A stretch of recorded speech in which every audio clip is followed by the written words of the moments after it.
তুমি আবার মদ খাচ্ছো? হ্যাঁ, তা তোর বাবার টাকায় মদ খাই আমি আমি আমার টাকায় মদ খাই। দে দে জল দে।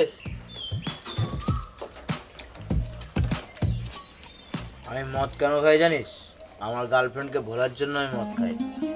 তুমি যখন তোমার গার্লফ্রেন্ডকে ভুলতেই পারোনি, তাহলে আমাকে বিয়ে করলে কেন? আরে আমার বাড়ির লোক তোর সঙ্গে জোর করে আমার বিয়ে দিয়ে দিয়েছে, নাহলে আমি তোকে বিয়ে করতাম নাকি? তাই হ্যাঁ। শুনেছি তোমার গার্লফ্রেন্ড নাকি খুব খারাপ ছিল, তাই? আমার গার্লফ্রেন্ডের ব্যাপারে আর একটা বাজে কথা বললে বেল্ট দিয়ে মেরে তোর পিঠে চামড়া তোর দেবো, বুঝিস? আচ্ছা সরি, হ্যাঁ, মদ খা। আমি মদ খাই না। আরে আমি বলছি খা।